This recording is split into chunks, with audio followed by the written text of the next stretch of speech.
आज हम बातचीत करने वाले हैं इस वीडियो में एल्किल हैलाइड के भौतिक गुणधर्म के बारे में। इससे पहले एक वीडियो हमने डिस्कस किया था जिसमें हमने बताया था कि हेलो एल्कीन के निर्माण की विधियां, method of preparation of hello alkene. एक बार आप उस वीडियो को भी देख लीजिए। अब मैं हेलो एल्कीन के भौतिक गुणधर्मों के बारे में आपसे बात करने वाला हूँ। तो भौतिक गुणधर्म में सबसे पहले एक बात समझते हैं कि अगर मेरे पास एल्किल हैलाइड का सामान्य सूत्र क्या है, RX है। ये जो R है, जो एल्काइल ग्रुप है, ये निर्धारित करता है कि किसी भी कार्बनिक यौगिक के भौतिक गुणधर्म कैसे होंगे। और ये जो क्रियात्मक समूह है, जो अभी यहाँ पे हैलोजन है, ये निर्धारित करता है कि किसी भी कार्बनिक यौगिक के रासायनिक गुणधर्म कैसे होंगे। क्योंकि मैं भौतिक गुणधर्म पे बात कर रहा हूँ, तो आज की जो पूरी बातचीत होगी वो एल्काइल ग्रुप से पर निर्भर होगी। तो इससे शुरू करते हैं। तो हेलो एल्कीन के भौतिक गुणधर्म, जो पहला गुणधर्म हमको जिसमें हमें बात करनी है वो है अवस्था। अवस्था मतलब स्टेट से मतलब है, फिजिकल स्टेट से मतलब है। तो फिजिकल अवस्था कार्बन नंबर 1 से लेके कार्बन नंबर 3 तक सामान्यतः गैसीय प्रवस्था में होते हैं, और कार्बन नंबर 4 से लेके कार्बन नंबर 18 तक ये ठोस द्रव प्रवस्था में होते हैं। और कार्बन नंबर 18 और उससे ऊपर के जो होते हैं वो ठोस प्रवस्था में होते हैं। जैसे उदाहरण के तौर पे हम देखेंगे, आपका CH3 Cl CH3F CH3Br, ये सभी क्या है, गैस हैं। ये सभी क्या है, गैस हैं। लेकिन आपका ये गैसीय प्रवस्था में है, क्योंकि मैंने कहा था कार्बन नंबर 1 से लेकर कार्बन नंबर 3 तक वो किस प्रवस्था में होंगे, गैसीय प्रवस्था में होंगे, क्योंकि उनका अणुभार क्या होगा, कम होगा। और अणुभार कम होगा अगर, तो वो आसानी से गैसीय प्रवस्था में रह सकते हैं। दूसरा पॉइंट है आपका boiling point and melting point, जिसको हम कहते हैं हिंदी में क्वथनांक और गलनांक। क्या कहते हैं, क्वथनांक और गलनांक। सामान्य तो अगर मैं तुलना करूं एल्केन और एल्किल हैलाइड के गलनांक और क्वथनांक, मेल्टिंग पॉइंट और बॉइलिंग पॉइंट के अगर आप कंपैरिजन करेंगे तो आप पाएंगे कि अगर एल्काइल ग्रुप समान हो तो इनके जो गलनांक और एल्केन के जो गलनांक और क्वथनांक होते हैं वो एल्किल हैलाइड से कम होते हैं। या फिर ऐसे कहिए कि एल्किल हैलाइड के गलनांक और क्वथनांक जो होते हैं वो एल्केन से ज़्यादा होते हैं, क्योंकि इसमें क्या हो जाता है, अणुभार ज़्यादा हो, एल्किल हैलाइड का अणुभार ज़्यादा हो जाता है। अणुभार ज़्यादा होने आने की वजह से वंडर वाल फोर्सेस ज़्यादा हो जाते हैं। तो अगर मैं देखूंगा एल्केन का अणुभार क्या होता है, कम होता है, जबकि एल्किल हैलाइड का अणुभार क्या होता है, अधिक होता है। अगर अणुभार मेरा अधिक है, अणुभार कम होता है एल्केन का, एल्किल हैलाइड का अणुभार अधिक होता है।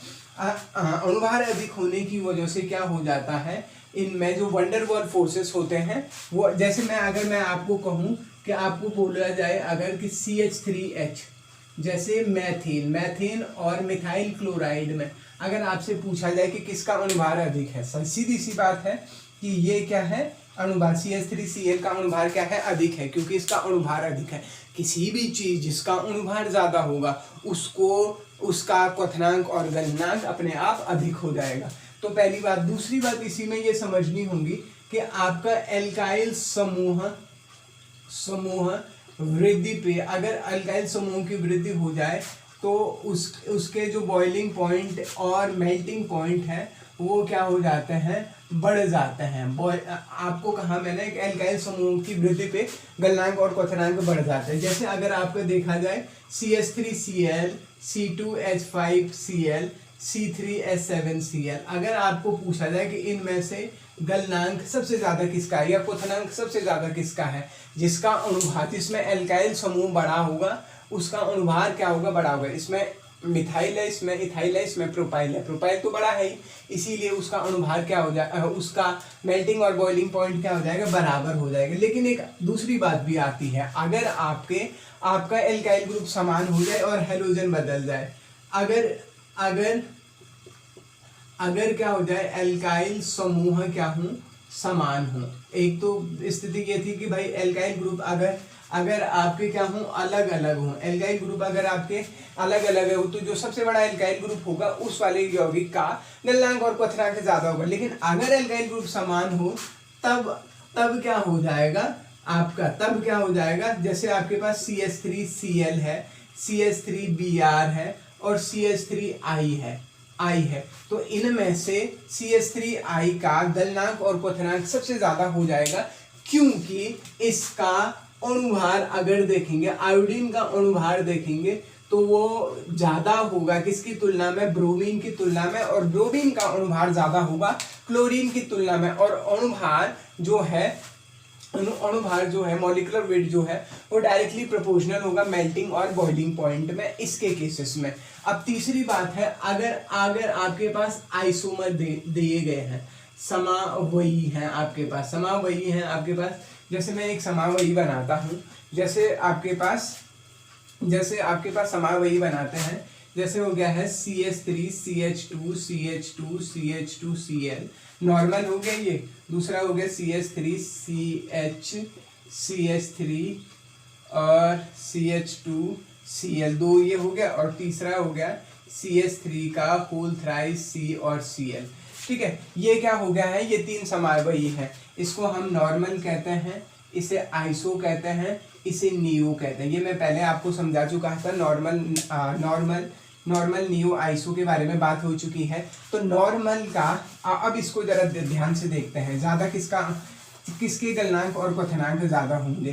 तो जो नॉर्मल वाला होता है उसके क्वथनांक और गलनांक ज्यादा होते हैं, आपके नॉर्मल वाले के क्वथनांक और गलनांक ज्यादा होते हैं आपके नियो की तुलना में। तो मैंने क्या कहा, नॉर्मल, आइसो और नियो, ये समावयी के केस में हो गया। ऐसा क्यों हो गया, क्योंकि नॉर्मल वाले समावयी में जो नॉर्मल वाला है उसमें हाइड्रोजन बंध बनाने की संभावनाएं बहुत ज़्यादा होंगी, इसीलिए उसका बॉइलिंग पॉइंट क्या होगा, मेल्टिंग पॉइंट क्या होगा, ज़्यादा होगा। अब अगली बात जो आती है, अगली बात है आपके पास विलेयता। अगली बात है, तीसरी बात है आपके पास विलेयता। क्या कहा, विलेयता का मतलब है कि कोई भी विलेय किसी विलायक में किस हद तक घुल रहा है, उसको हम विलेयता कहते हैं।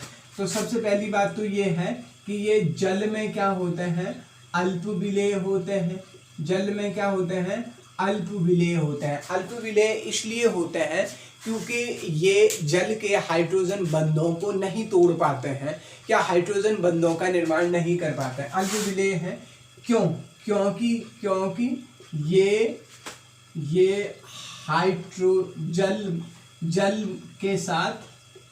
जल के हाइड्रोजन बंध को नहीं तोड़ पाते हैं। ठीक है दोस्त, क्या कहा मैंने, जल के हाइड्रोजन बंध को नहीं तोड़ पाते हैं, या फिर ऐसा कहिए कि ये जल के साथ आसानी के साथ हाइड्रोजन बंध नहीं बनाते हैं। एक बात, दूसरी बात, ये जो कार्बनिक जो विलायक हैं आपके, कार्बनिक सॉल्वेंट जो हैं आपके, उनमें क्या होते हैं, और विलेय हैं। और कार्बनिक विलायकों, ऑर्गेनिक सॉल्वेंट में विलेय हैं, जैसे क्लोरोफॉर्म, CCl4, बेंजीन, टॉल्वीन, इन सब में क्या है, ये विलेय है। ठीक है दोस्त, ये हो गया। अगला आता है घनत्व। अगला क्या आता है, घनत्व। तो घनत्व में हम देखते हैं कि आपका क्लोराइड घनत्व के लिए CH3F, CH3Cl, CH3Br, CH3I। तो मिथाइल आयोडाइड का घनत्व सबसे ज़्यादा हो जाता है। घनत्व के केस में जो भी आइडो कंपाउंड होते हैं, उन आइडो कंपाउंड का अपेक्षित घनत्व का ऑर्डर इस तरीके से आता है। तो इस वीडियो में मैंने आपके साथ बात किया एल्किल हैलाइड के भौतिक गुणधर्म के बारे में। अगले वीडियो में हम बात करेंगे एल्किल हैलाइड के रासायनिक गुणधर्मों के बारे में।